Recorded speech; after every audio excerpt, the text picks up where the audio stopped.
Good morning. നമ്മൾ അടുത്ത section planar and non planar graphs ആണ്. ഇത് കുറച്ച് എളുപ്പമുള്ള ഭാഗമാണ്. അപ്പോൾ അതിനൊരു ഡെഫിനിഷനിലേക്ക് പോകാം. ഒരു ഗ്രാഫ് പ്ലാനാർ എന്ന് പറയണമെങ്കിൽ അതിനെ വേറെ രീതിയിൽ മാറ്റി വരയ്ക്കാൻ പറ്റണം.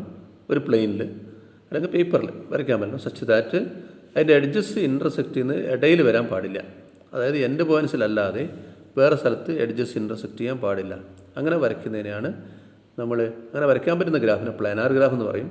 അങ്ങനെ വരച്ചിട്ടുള്ള ഗ്രാഫിന് പ്ലെയിൻ റെപ്രസെൻറ്റേഷൻ അല്ലെങ്കിൽ പ്ലെയിൻ ഗ്രാഫ് എന്ന് പറയും. ഓക്കെ, അപ്പോൾ ഇതൊരു K4 ആണ്. നമുക്കറിയാം complete graph on 4 vertices, 4 വെർട്ടിസിന് 6 edges ആണ്. ഇവിടെ ഇപ്പോൾ ഇതിങ്ങനെ ക്രോസ് ചെയ്ത് വരച്ചിട്ടുണ്ട്. ഇടയിൽ എൻഡ് പോയിൻ്റ് അല്ലാത്ത സ്ഥലത്ത് ഇൻ്റർസെക്റ്റ് ചെയ്തിട്ടുണ്ട്. അല്ലാത്ത രീതിയിൽ വേണേൽ മാറ്റി വരയ്ക്കുക. ഈ എഡ്ജ് ഇപ്പുറത്തൂടെ വരച്ചാൽ മതി. ഇങ്ങനെ വരച്ചു. അപ്പോൾ ഇത് പ്ലെയിൻ ഗ്രാഫാണ്. അല്ലെങ്കിൽ ഇത് പ്ലാനാർ ആവാൻ കാരണം ഇതിങ്ങനെ വരയ്ക്കാൻ പറ്റുന്നു. എഡ്ജസ് ഇൻ്റർസെക്റ്റ് ചെയ്യുന്നില്ല. ഇടയിൽ ഇൻ്റർസെക്റ്റ് ചെയ്യുന്നത് ഈ രണ്ട് എഡ്ജ് ഇൻ്റർസെക്റ്റ് അതിൻ്റെ എൻഡ് പോയിൻറ്റ്സിൽ മാത്രമാണ്. ആ രീതിയിൽ വരയ്ക്കാൻ പറ്റും. അല്ലെങ്കിൽ ഇതേ ഗ്രാഫിന് ഇങ്ങനെ വരയ്ക്കാൻ പറ്റും. മനസ്സിലായി? ഇതൊന്ന് 4 വെർട്ടക്സും 6 എഡ്ജും ഉള്ള ഗ്രാഫ് തന്നെയാണ്. K4 തന്നെയാണ്. ഇങ്ങനെ വരയ്ക്കാൻ പറ്റും. ഇവിടെ അങ്ങനെ തന്നെയാണ്. എഡ്ജസ് ഇടയിൽ intersect only at end points ഉണ്ട്. അപ്പോൾ ഇത് രണ്ട് പ്ലെയിൻ റെപ്രസെൻറ്റേഷനാണ് അല്ലെങ്കിൽ പ്ലെയിൻ ഗ്രാഫ്സാണ്. ഒരേ ഗ്രാഫിൻ്റെ 2 പ്ലെയിൻ റെപ്രസെൻറ്റേഷനാണ്. ഓക്കെ, സാധാരണ രീതിയിൽ ട്രീസ്, സൈക്കിൾസ്, വീൽസ്, ഫോറസ്റ്റ് ഇതൊക്കെ തന്നെ എന്താണ് പിന്നെ പ്ലാനാറാണ്. അതേസമയത്ത് പീറ്റേഴ്സൺ ഗ്രാഫ്, K5, K33 ഇതൊക്കെ നോൺ പ്ലാനാർ ഗ്രാഫ്സാണ്. ജോർദാൻ കർവ് എന്ന് പറയുന്നത് means a non self intersecting കർവാണ്. അപ്പോൾ ഇത് ഒരു ജോർദാൻ കർവാണ്. ഇത് തമ്മിൽ ഇൻ്റർസെക്റ്റ് ചെയ്യുന്നില്ല. പക്ഷേ ഇതൊന്ന് ഇവിടെ എത്തുമ്പോൾ ഇവിടുന്ന് തുടങ്ങി ഇവിടെ എത്തുമ്പോൾ അതിനിടയിൽ ഇൻ്റർസെക്റ്റ് ചെയ്യുന്നു, തന്നെത്താൻ ഇൻ്റർസെക്റ്റ് ചെയ്യുന്നു. അപ്പോൾ ഇത് ജോർദാൻ കർവല്ല. അല്ലെങ്കിൽ ഇതാണ് നമ്മൾ സാധാരണ ഒരു എഡ്ജിന് പകരം ഉപയോഗിക്കുന്നത്. ഒരു എഡ്ജ് നേരെ സ്ട്രെയിറ്റ് ആവണമെന്നില്ല. അപ്പോൾ ഈ എഡ്ജ് നമ്മൾ മാറ്റി വരച്ചത് ഇങ്ങനെ നേരെയുള്ള ഇങ്ങനെ വരയ്ക്കാം. അപ്പോൾ ഒരു ജോർദാൻ കർവ് ഉപയോഗിക്കാം. അപ്പോൾ ജോർദാൻ കർവ് ആകുമ്പോൾ ഒരു എഡ്ജിനെ റെപ്രസെൻറ്റ് ചെയ്യാനൊക്കെ ഉപയോഗിക്കാം. ഒരു ആർക്കാണത്. അതുകൊണ്ട് പക്ഷേ ഇൻ്റർസെക്റ്റ് ചെയ്ത് വരരുത് മാത്രം. അതാണ് ജോർദാൻ കർവ് ആയിരിക്കണം. അപ്പോൾ നമുക്ക് പിന്നെ ഒരു closed Jordan curve JBA closed Jordan curve അത് പ്ലെയിനിൽ വരച്ചു. അപ്പോൾ അങ്ങനെ ഒരു ജോർദാൻ കർവ് പ്ലെയിനിൽ വരച്ചാൽ അത് ആ പ്ലെയിനിനെ 2 ഭാഗങ്ങളായിട്ട് വിഭജിക്കും. ഒന്ന് അതിൻ്റെ ഉൾഭാഗവും പുറത്തുള്ള ഭാഗം. ഉൾഭാഗത്ത് നമ്മൾ ഇൻറ്റീരിയർ ഓഫ് J അല്ലെങ്കിൽ ഇൻഡ് J എന്ന് ചുരുക്കി എഴുതും. പുറത്തുള്ള ഭാഗത്ത് എക്സ്റ്റീരിയർ ഓഫ് J അല്ലെങ്കിൽ എക്സ്റ്റ് J എന്ന് ചുരുക്കി എഴുതും. ഓക്കെ, അപ്പോൾ ജോർദാൻ കർവ് തിയറം പറയുന്നത് ഇങ്ങനെ ഒരു ജോർദാൻ കർവ് വരച്ചിട്ട് ഉള്ളിലൊരു പോയിൻ്റ് എക്സും പുറത്തൊരു പോയിൻ്റ് വൈയും ഇൻറ്റീരിയർ Jയിൽ ഒരു എക്സും എടുത്തു കഴിഞ്ഞാൽ ഇത് തമ്മിൽ യോജിപ്പിക്കുന്ന ആർക്ക് വിൽ ഡെഫിനറ്റ്ലി ഇൻ്റർസെക്റ്റ് Jനെ ഇൻ്റർസെക്റ്റ് ചെയ്യും പ്ലെയിനിൽ വരച്ചാൽ. ഇതാണ് ജോർദാൻ കർവ് തിയറം എന്ന് പറയുന്നത്. ഓക്കെ, ഇനി നമ്മൾ എന്താണ് ഫേസസ് എന്ന് പറഞ്ഞാൽ ഉദ്ദേശിക്കുന്നത്? ഒരു ഗ്രാഫിൻ്റെ ഫേസസ് എന്ന് പറഞ്ഞാൽ എന്താണ് ഉദ്ദേശിക്കുന്നതെന്നാണ് ചോദിക്കുന്നത്. അപ്പം പിന്നെ ഈ ഗ്രാഫാണെങ്കിൽ ഈ ഗ്രാഫിന് ശരിക്കും പറഞ്ഞാൽ പുറത്തുള്ള ഭാഗം മൊത്തത്തിൽ പുറത്തുള്ള ഭാഗം ഒരു ഫേസാണ്. പിന്നെ ഈ ഭാഗം ഒരു ഫേസാണ്. ഇതൊരു ഫേസാണ്, ഇതൊരു ഫേസാണ്. 1 2 3 ഒരു 3 പിന്നെ പുറത്തുള്ള ഭാഗം 4 ഫേസ് ഉണ്ട് ഇതിന്. അപ്പോൾ ഒരു ഫേസ് എന്ന് പറഞ്ഞാൽ അപ്പോൾ 2 പോയിൻ്റ് എടുത്തു കഴിഞ്ഞാൽ അപ്പോൾ എക്സാമ്പിളായിട്ട് നമുക്കിപ്പോൾ ഇതിൽ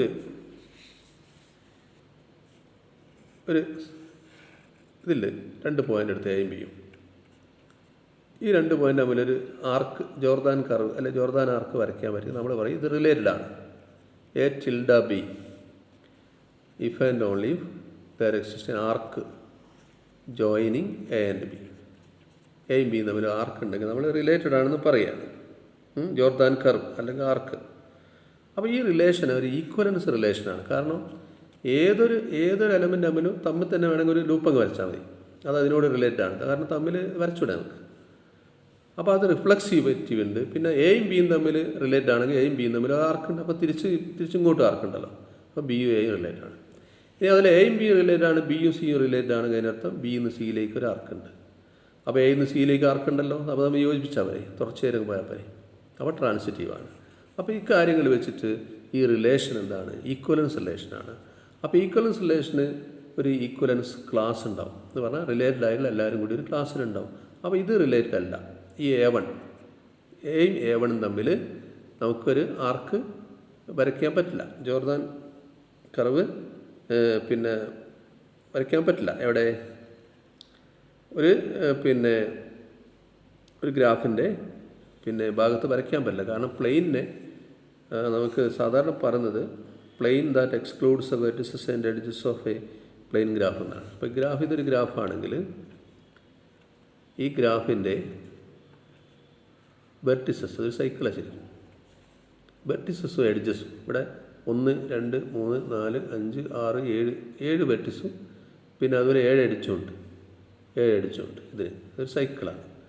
അപ്പോൾ ഈ സൈക്കിളിലെ വെർട്ടിസ് ഈ ഗ്രാഫിലെ വെർട്ടിസ് എഡ്ജസ് ഒഴിവാക്കി ബാക്കിയുള്ള പ്ലെയിനിൻ്റെ ഭാഗം എന്ന് പറയുമ്പോൾ പ്ലെയിനിനെ രണ്ടായി വിഭജിക്കും. ഇതിൻ്റെ ഉൾഭാഗവും പുറത്തുള്ള കാരണം ഇതൊരു വരയാണ്. ഈ വര ഒഴിവാക്കുക ബാക്കിയുള്ള പ്ലെയിനിൻ്റെ ഭാഗം എന്ന് പറഞ്ഞാൽ ഈ എഡ്ജും വെർട്ടിസും ഒഴിവാക്കി. അപ്പോൾ അതിന് പുറത്താണ് എടുത്ത് ഇതിനുള്ളിലാണ്. അപ്പോൾ തമ്മിൽ ആർക്ക് വരയ്ക്കാൻ പറ്റില്ല. കാരണം ഇതിനിടയിൽ പാർട്ടീഷൻ വന്നുപോയി, ഗ്യാപ്പ് വന്നുപോയി. ഒരു ഗ്യാപ്പ് വന്നാൽ പിന്നെ ആ പ്ലെയിനിലൂടെ പിന്നെ വരയ്ക്കാൻ പറ്റില്ല. ഇതിനിടയിൽ മുറിച്ച് മാറ്റി പോലെ ഇങ്ങനെ ഒരു ഗ്രൂ ഇട്ടവരാ. അപ്പോൾ ഇത് തമ്മിൽ റിലേറ്റഡ് അല്ല. പക്ഷേ ഇതിനുള്ളിലെല്ലാം റിലേറ്റഡാണ്. അപ്പോൾ ഇതൊരു ഫേസാണ്. അങ്ങനെ റിലേറ്റഡ് ആയിട്ടുള്ള ഒരു ഈക്വലൻസ് ക്ലാസ് എന്നാണ് ഉദ്ദേശിക്കുന്നത്. ഒരു ഈക്വലൻസ് ക്ലാസ് പരസ്പരം റിലേറ്റഡ് ആയിട്ടുള്ള points constitute a region. That region is called face of the graph. അപ്പോൾ ഇതൊരു ഫേസാണ്. ഈ ഗ്രാഫിന് ഒരു ഫേസ് ഇതാണ്, പുറത്തൊരു വേറെ ഫേസ്, 2 ഫേസേ ഉള്ളൂ. അപ്പോൾ അതാണ് ഫേസിൻ്റെ ഡെഫിനിഷൻ. ഈ ഡെഫിനിഷൻ വെച്ചിട്ട് ഞാൻ പറഞ്ഞു ഈ പ്ലാനാർ ഗ്രാഫിന് ഒരു ഭാഗം ഇതൊരു ഫേസാണ്, ഈ ഭാഗം ഒരു ഫേസാണ്, പിന്നെ പുറത്തല്ല, ഇങ്ങനെ 4 ഫേസ് ഉണ്ടാവും. ഇതാണ് ഫേസ് എന്ന് പറഞ്ഞ ഡെഫിനിഷൻ. അപ്പോൾ ഒരു ഗ്രാഫിൻ്റെ സെറ്റ് ഓഫ് ഫേസസിനെ ക്യാപിറ്റൽ എഫ് എന്നും സാധാരണ ഒരു ഫേസിനെ സ്മോൾ എഫ്. അപ്പോൾ 4 ഫേസൊക്കെ ഉണ്ടെങ്കിൽ F1 F2 F3 F4 എന്ന് ഡിനോട്ട് ചെയ്യും. ഈ ഫേസസിൻ്റെ എണ്ണത്തെയാണ് സ്മോൾ എഫ്, വേറെ രീതിയിലൊരു F, number of faces. Number of vertices small N, number of edges small M, number of faces small F. ഒരു ഇറ്റാലിക്സ് ആയിട്ടുള്ള ലെറ്റർ സ്മോൾ എഫ് ഉപയോഗിച്ചാൽ മതി. അത് നമ്പർ ഓഫ് ഫേസസ്. ഇവിടെയാണെങ്കിൽ ഈ ഗ്രാഫിലാണെങ്കിൽ 4, small F 4 small N 4, M എഡ്ജസിൻ്റെ എണ്ണം 6 എം = 6 ഓക്കെ. ഇതൊക്കെയാണ് നമുക്ക് 3 കാര്യങ്ങൾ ഒരു പ്ലെയിനാർ ഗ്രാഫിന് 3 കാര്യം. പ്ലെയിനാർ ഗ്രാഫിനെ നമുക്ക് ഫേസ് പറയാൻ പറ്റും. ഇതിങ്ങനെ വരച്ച് കഴിഞ്ഞാൽ ഇതല്ലാണ്ട് ഇവിടെ ഫേസ് ഇവിടെ ഡിറ്റർമിൻ ചെയ്യാൻ പറ്റില്ല. ഇത് മാറ്റി വരച്ചതിന് ശേഷം ഫേസിനെ പറ്റി നമ്മൾ പറയുന്നത്. ഓക്കെ. അപ്പോൾ ഫേസ് എന്നുള്ള കാര്യം അതാണ്, അതാദ്യം നിങ്ങൾ മനസ്സിലാക്കുക. ഓക്കെ. ഒരു അൺബൗണ്ടഡ് ആയിട്ടുള്ള ഫേസ് ഉണ്ട്, അതാണ് ഞാൻ പറഞ്ഞ പുറത്തുള്ള ഫേസ്. അതിന് ബൗണ്ട് ചെയ്യാൻ പറ്റില്ല, അൺബൗണ്ടഡ് ആയിട്ട് കിടക്കുകയാണ്. ബാക്കിയുള്ള ഫേസിനൊക്കെ ഒരു ബൗണ്ടറി ഉണ്ട്. ഈ ഫേസിനൊക്കെ ഒരു ക്ലോസ് റീജിയൻ ബൗണ്ടഡ് ആയിട്ട് വരും. ഇതിനെ ബൗണ്ട് ചെയ്യാം. പക്ഷേ ഈ F3നെ ബൗണ്ട് ചെയ്യാൻ പറ്റില്ല. F3ക്ക് ഇതൊരു ബൗണ്ടറി ആയിട്ട് നമ്മൾ കാണിക്കും. ഒരു ബൗണ്ടറി ഇതാണ്, ഈ 4 കൂടി ഒരു ബൗണ്ടറി. ബാക്കിയുള്ള ഭാഗം വിശാലമായിട്ട് കിടക്കുകയാണ്, അൺബൗണ്ടഡ് ആണ്. ഓക്കെ. അപ്പോൾ ബൗണ്ടറി പറയുമ്പോൾ വേണമെങ്കിൽ ഇങ്ങനെ പറയാം, ഈ വെർട്ടെക്സും എഡ്ജസും ഇങ്ങനെ കൂട്ടിച്ചേർന്ന ഒരു ബൗണ്ടറി പറയാൻ പറ്റും, ക്ലോസ്ഡ് ആയിട്ട് പറയാം, ക്ലോസ്ഡ് വോക്ക് എന്നൊക്കെ പറയാൻ പറ്റും. അതുപോലെ F1-നൊരു ബൗണ്ടറി ഉണ്ട്, ഇതിങ്ങനെ F2-നൊരു ബൗണ്ടറി ഉണ്ട് അല്ലേ. അപ്പോൾ ഇതിലെ ഓരോ എഡ്ജും 2 ഫേസിനെ സെപ്പറേറ്റ് ചെയ്യുന്നുണ്ട്. ഈ എഡ്ജ് F1 F2-നെ സെപ്പറേറ്റ്, ഈ എഡ്ജ് F3-നെ F2-നെ സെപ്പറേറ്റ്. ഓരോ എഡ്ജും 2 ഫേസിനെ സെപ്പറേറ്റ് ചെയ്യുന്നുണ്ട് ഈ ഗ്രാഫിൽ. എന്നാൽ ഒരു ഗ്രാഫിൽ ഒരു എഡ്ജ് കട്ടെഡ്ജാണെങ്കിൽ അതിന് that can separate only 1 face. ഒരു ഫേസിനെ മാത്രമേ സെപ്പറേറ്റ് ചെയ്യാൻ പറ്റൂ. അതായത് ഇപ്പോൾ ഞാനൊരു ഗ്രാഫ് വരച്ചു, ഈ ഗ്രാഫ് ഇത് 2, ഇതിപ്പോൾ ഒരു ഫേസ് ഇതാണ് F1, 2 ഫേസേ ഉള്ളൂ F2, ഒന്ന് പുറത്തുള്ള ഒന്നും ഉള്ളില്ല, വേറെ ഫേസ് ഒന്നുമില്ല. അപ്പോൾ ഈ എഡ്ജ് നോക്കിയേ, ഈ എഡ്ജ് സെപ്പറേറ്റ് ചെയ്യുന്ന F1 തന്നെയാണ്, ഇതിനുള്ളിലല്ല F1, ഒരു ഫേസിനെ സെപ്പറേറ്റ്. അപ്പോൾ ഈ എഡ്ജിന് F2 തന്നെ അതിനപ്പുറത്തും F2-നെ സെപ്പറേറ്റ്. ബാക്കിയുള്ള എല്ലാ എഡ്ജ് 2 ഫേസിനെ സെപ്പറേറ്റ്. കണ്ടോ, ഈ എഡ്ജ് F2-നെ F1-നെ സെപ്പറേറ്റ്, ഈ എഡ്ജ് അങ്ങനെ തന്നെ F1 F2-നെ സെപ്പറേറ്റ്. F2 ഇവിടെയൊക്കെ F2 ഒക്കെ സെപ്പറേറ്റ്. സാധാരണ ഒരു എഡ്ജിന് കട്ടെഡ്ജ് അല്ലെങ്കിൽ, അപ്പോൾ ഇത് 2 കട്ടെഡ്ജാണ്. ഈ എഡ്ജ് ഡിലീറ്റ് ചെയ്താൽ ഡിസ്കണക്ഷൻ വരും, കാരണം വെർട്ടെക്സ് ഒറ്റയ്ക്കാവും. അല്ലെങ്കിൽ ഈ എഡ്ജ് ഡിലീറ്റ് ചെയ്താൽ ഡിസ്കണക്ഷൻ. അപ്പോൾ കട്ടെഡ്ജ് ആണെങ്കിൽ that can separate only 1 face and all other edges can separate exactly 2 faces. 2 ഫേസിനെ സെപ്പറേറ്റ് ചെയ്യാൻ പറ്റും. പിന്നെ ഫേസിൻ്റെ എണ്ണം, ഇപ്പോൾ ഈ ഗ്രാഫിൽ ഫേസിൻ്റെ എണ്ണത്തിനാണ് ഇങ്ങനെ ഡിനോട്ട് ചെയ്യുക, F 2 ഫേസ്. എന്താണ് വെർട്ടിസിൻ്റെ എണ്ണം? 4. എഡ്ജസിൻ്റെ എണ്ണം എത്രയാണ്? 1 2 3 4 5 6. അപ്പോൾ റിസൾട്ട് ഉണ്ട് n - m + f എന്ന് പറഞ്ഞ വാല്യൂ 2 ആയിരിക്കും. അപ്പോൾ 4 മൈനസ് 6 അല്ലേ,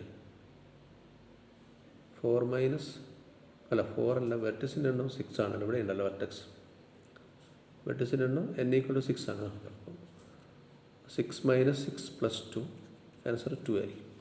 അപ്പോൾ n-f പ്ലസ് f എന്നുള്ള 2 ആയിരിക്കും. അതൊരു ഓയിലർ ഫോർമുല എന്ന് പറയും. ഓക്കെ, അതിൻ്റെ പ്രൂഫൊക്കെ നമുക്ക് കാണാം. അപ്പോൾ ഇത് മനസ്സിലാക്കുക. ഫേസസ്, എക്സ്റ്റീരിയർ ഫേസ് എന്ന് പറഞ്ഞാൽ അൺബൗണ്ടഡ് ആയൊരു ഫേസ് ഉണ്ടാവും, അങ്ങനെയുള്ള കാര്യങ്ങൾ, ബൗണ്ടറി ഓഫ് എ ഫേസ്, ഇത്തരം കാര്യങ്ങളൊക്കെ മനസ്സിലാക്കുക. Okay. Oh, tree has only one face. Forest has one face. ഫോറസ്റ്റിനൊക്കെ ഒരു ഫേസേ ഉള്ളൂ. Connected graph is a tree if and only it has only one face. ഒരു കണക്റ്റഡ് ഗ്രാഫ് എടുത്താൽ അതിന് ഒരു ഫേസേ ഉണ്ടെങ്കിൽ അത് ട്രീ ആയിരിക്കും. നേരെ തിരിച്ചൊരു ട്രീ ആണെങ്കിൽ പിന്നെ എന്തായിരിക്കും, അതിനൊരു ഫേസേ ഉണ്ടാവും. അപ്പോൾ ഇതൊരു ക്യാരക്ടറൈസേഷനാണ്. കണക്റ്റഡ് ഗ്രാഫ് ട്രീ ആവണമെങ്കിൽ അതിനൊരു ഫേസേ ഉള്ളൂ, നോക്കിയാൽ മതി. ഓക്കെ. ഇനി a plane representation or plane graph of a planar graph is sometimes called the planar embedding എന്നൊക്കെ പറയും. പ്ലാനർ എംബഡിങ്, ഗ്രാഫിനെ പ്ലെയിനിലേക്ക് എംബഡ് ചെയ്യുക. അതായത് എംബഡ് ചെയ്യുക എന്ന് പറഞ്ഞാൽ edges only intersecting at the end points ആക്കുന്ന രീതിയിൽ വരയ്ക്കുക, അതാണ് എംബഡിങ്. അത് പ്ലെയിനിൽ വരച്ചാൽ planar embedding. Embeddable on the surface of the plane എന്നൊക്കെ പറയും. Similarly some graphs can be drawn on some other surfaces. ഇതേ പറഞ്ഞ രീതിയിൽ എഡ്ജസ് ഇൻ്റർസെക്റ്റ് ചെയ്ത് ഓൺലി അറ്റ് എൻഡ് പോയിൻറ്റ്സ് ആവുന്ന രീതിയിൽ വേറെ സർഫസിൽ വരയ്ക്കാം. അപ്പോൾ നമ്മൾ പറയും ദാറ്റ് ഗ്രാഫ് ഈസ് എംബഡബിൾ അല്ലെങ്കിൽ embedded on the surface S എന്ന് പറയും. അത് വേറെ സ്പിയർ ആവാം, അല്ലെങ്കിൽ വേറെ എന്തെങ്കിലും സർഫസ് ആവാം. If a graph G can be embedded on a surface of a sphere, then that embedding is called spherical embedding എന്ന് പറയും. സ്പിയറിൻ്റെ മുകളിൽ വരച്ചിട്ടുള്ള എംബഡിങ്ങിനെ സ്പെറിക്കൽ എംബഡിങ് ഓഫ് ജി എന്ന് പറയും. ഓക്കെ. അപ്പോൾ സാധാരണ ഒരു ഗ്രാഫിനെ പ്ലെയിനിൽ എംബഡ് ചെയ്യാൻ പറ്റുന്നൊക്കെ നമുക്ക് എവിടെ വരയ്ക്കാനും പറ്റും, സ്പിയറിലും വരയ്ക്കാൻ പറ്റും. പ്ലെയിനിൽ വരയ്ക്കാൻ പറ്റുന്നതൊക്കെ സ്പിയറിലും വരയ്ക്കാൻ പറ്റും, എംബഡ് ചെയ്യാൻ പറ്റും. പ്ലാനാർ ആണെന്നൊക്കെ സ്പെറിക്കൽ എംബഡിങ്ങും ഉണ്ടാവും എന്നുള്ളതാണ്.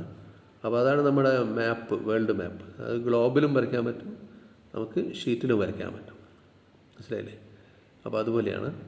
അപ്പോൾ പ്ലെയിനിൽ പിന്നെ എംബഡ് ചെയ്യാൻ പറ്റുന്നത് ബൈ സ്റ്റീരിയോഗ്രാഫിക് പ്രൊജക്ഷൻ എന്ന് പറയും. ഇപ്പോൾ നമുക്ക് സപ്പോസ് ഒരു സ്പിയർ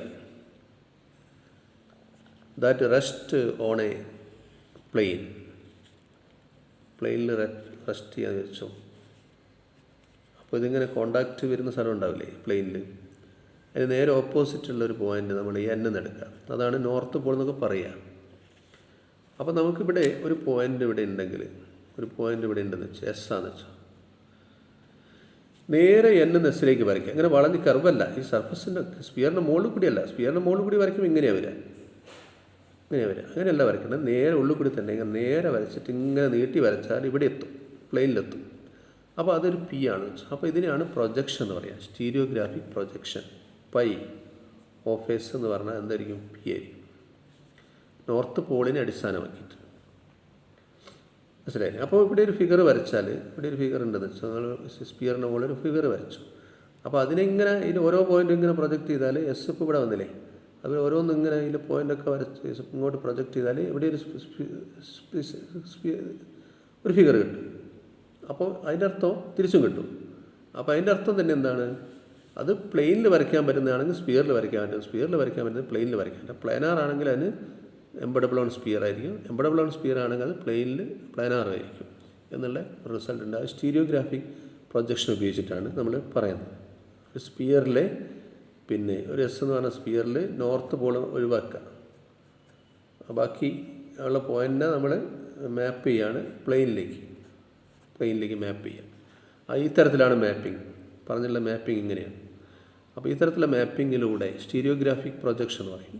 നമുക്ക് മനസ്സിലാക്കാൻ പറ്റും ഒരു graph embeddable on a sphere if and only it's embeddable on the plane എന്നുള്ള റിസൾട്ട് നമുക്ക് പറയാൻ പറ്റും. അതിവിടെ നമ്മൾ പറഞ്ഞിട്ടുണ്ട്, നിങ്ങളത് വായിച്ച് നോക്കിയാൽ മതി. ഓക്കെ. ചില ഡെഫിനിഷനിലേക്ക് വരാം. The vertices and edges of a plane graph എന്ന് പറഞ്ഞാൽ നമ്മൾ planar embedding, plane representation of a graph that belongs to a face. ഒരു ഫേസിൻ്റെ ബൗണ്ടറിയിൽ വരുന്ന വെർട്ടിസും എഡ്ജസും are set to be incident with the face. ആ ഫേസിനോട് ഇൻസിഡൻ്റ് ആവുമെന്ന് പറയുന്നു. അല്ലെങ്കിൽ ആ ബൗണ്ടറി ഓഫ് ദ ഫേസ് എന്ന് പറയാൻ പറ്റും. ബൗണ്ടറി ഓഫ് എ ഫേസ് എന്ന് പറഞ്ഞാൽ അതിനോട് ബൗണ്ടറി ആയിട്ട് കിടക്കുന്ന, ബൗണ്ടറി ചെയ്ത് കിടക്കുന്ന വെർട്ടിസസും എഡ്ജസാണ്. അപ്പോൾ എഫ് എന്ന് പറയുന്ന ഫേസ് ആണെങ്കിൽ ബി ഓഫ് എഫ് എന്ന് പറയുന്നത് അതിൻ്റെ ബൗണ്ടറിയാണ്. അത് union of vertices and edges on the boundary of F അല്ലെങ്കിൽ incident with that face F. Degree of the face എന്ന് പറഞ്ഞാൽ ആ ബൗണ്ടറിയിലുള്ള ഡി ഓഫ് എഫ് എന്ന് ഡിനോട്ട് ചെയ്യും. ബൗണ്ടറിയിലുള്ള എഡ്ജസിൻ്റെ എണ്ണമാണ്, ബൗണ്ടറിയിൽ വരുന്ന എഡ്ജസിൻ്റെ എണ്ണമാണ്.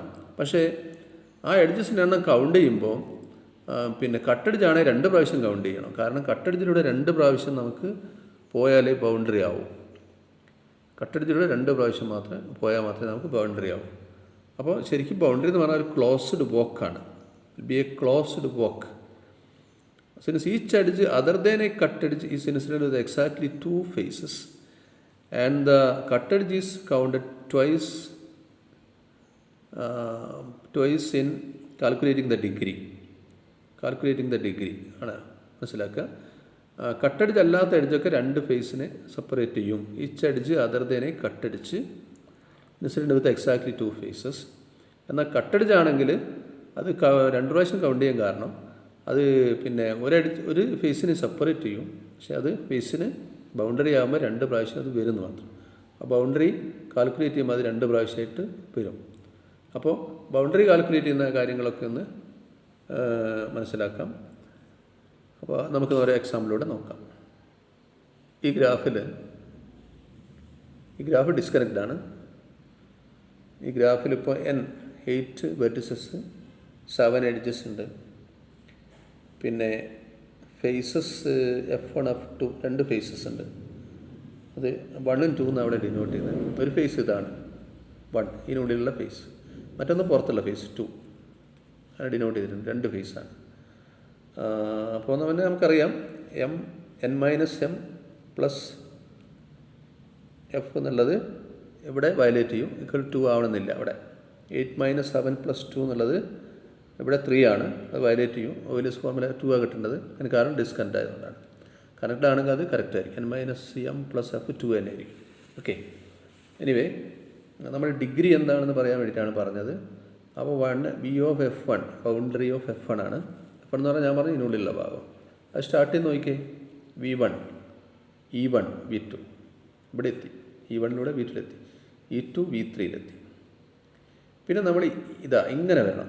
V5 കേട്ടോ. E3 V5 ഇങ്ങനെ വരണം ക്രോസ് ചെയ്തിട്ട്. പിന്നെ തിരിച്ച് തന്നെ പോകണം. പിന്നെ E3 V3 വീണ്ടും തിരിച്ച് ഇവിടെ എത്തണം. പിന്നെ E4 V4 ഇവിടെ എത്തണം. പിന്നെ ഇവിടെ എത്തണം. ഇങ്ങനെ വരണം. അപ്പോൾ ശരിക്കും പറഞ്ഞാൽ 1 2 3 4 ഇത് 2 പ്രാവശ്യം കൊണ്ടു തിരിച്ചും പോകുന്നുണ്ട്. 5 6 അങ്ങനെയാണ് അതിൻ്റെ ബൗണ്ടറിയിലുള്ള എഡ്ജസിൻ്റെ എണ്ണം. അതായത് boundary degree of phase F1 എന്ന് പറഞ്ഞാൽ 6 ആയിരിക്കും.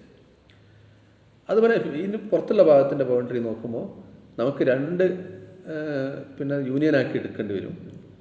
കാരണം ബി ഓഫ് F2 പറയുമ്പോൾ ഒന്ന് നമുക്ക് ഇങ്ങനെ ബൗണ്ടറിലൂടെ അങ്ങ് പോയാൽ V1 E1 V2 E2 V3 4 V1 കണ്ടോ. ഇങ്ങനെ അങ്ങ് പോയാൽ മതി. E5 E1 ഇങ്ങനെ 4 എണ്ണം വരും. എങ്ങനെ അങ്ങ് പോയാൽ മതി. പിന്നെ ഒന്ന് ഇത് വേണം ഇങ്ങനെ. പക്ഷെ ഇതിങ്ങനെ പോയിട്ട് വീണ്ടും തിരിച്ച് ഇങ്ങനെ വരണം. ക്ലോസ്ഡ് ആയിരിക്കും. ഇതിങ്ങനെ വെറുതെ പോയാൽ പോരാ. ഇതാണ്ടോ. അപ്പോൾ B7 B7 E6 V6 E7 V8 വീണ്ടും തിരിച്ച് V8 E7 V6 E6 V7 തിരിച്ച് വരണം. ക്ലോസ്ഡ് വോക്കാണ് എപ്പോഴും ബൗണ്ടറി. അപ്പോൾ ഇത് കട്ടടിച്ചാണ് 2 പ്രാവശ്യം കൗണ്ട് ചെയ്തത്. അതുകൊണ്ടാണ് കട്ടടിച്ചാണ്. പക്ഷേ ഇത് ഉള്ളിലേക്ക് ഇത് വരണ്ട. കാരണം ഈ പുറത്തുള്ള ഭാഗത്തിൻ്റെ ബൗണ്ടറി ആകുമ്പോൾ ഇത് മാത്രം എടുത്താൽ മതി. ഇതൊരു ബൗണ്ടറിയാണ്, ഇതൊരു ബൗണ്ടറിയാണ്. ഇങ്ങനെ 2 എണ്ണത്തിൻ്റെ യൂണിയനായിട്ട് പറയും. മൊത്തം അതിൽ 8 എണ്ണം ഉണ്ടാവും. ബൗണ്ടറിയിൽ 8 ഉണ്ടാവും ഈ ഫേസിന്. അപ്പോൾ സിഗ്മ ഈ ഡിഗ്രി സമ്മ് ഫേസസിൻ്റെ ഡിഗ്രി ആഡ് ചെയ്യുമ്പോൾ E of F1 + E of F2 14 ആയിരിക്കും. അത് 2 × 7 ആയിരിക്കും. 2 × നമ്പർ ഓഫ് എഡ്ജസ് ആയിരിക്കും. അപ്പോൾ ഇങ്ങനെ ഒരു റിസൾട്ട് ഉണ്ട്. ഫേസിൻ്റെ ഡിഗ്രി ആഡ് ചെയ്താൽ 2 × m ആയിരിക്കും. ഡിഗ്രി ഓഫ് ഫേസസ് എല്ലാ ഫേസിൻ്റെ ഡിഗ്രി സമ്മ് ചെയ്താൽ 2 × നമ്പർ ഓഫ് എഡ്ജസ് ആയിരിക്കും. ഇങ്ങനെ ഒരു റിസൾട്ട് കൂടി ഉണ്ട്. ഓക്കെ. ഇനി ചില പ്രോബ്ലംസാണ്. അപ്പോൾ അതിനിവിടെ കൃത്യമായിട്ട് ഞാൻ കാണിച്ചിട്ടുണ്ട്. അത് നോക്കിയാൽ മതി. പിന്നെ ചില ഫേസ് ഉള്ളിലുള്ള ഫേസ് പുറത്താക്കി വരുന്ന രീതിയിൽ വരയ്ക്കാനുള്ള ചില എക്സാമ്പിളൊക്കെ ഉണ്ട്. അതൊക്കെ ഒന്ന് നോക്കിയാൽ മതി. എന്നാൽ ഈ ഭാഗം കംപ്ലീറ്റ് ആവും. ഓക്കെ. Thank you.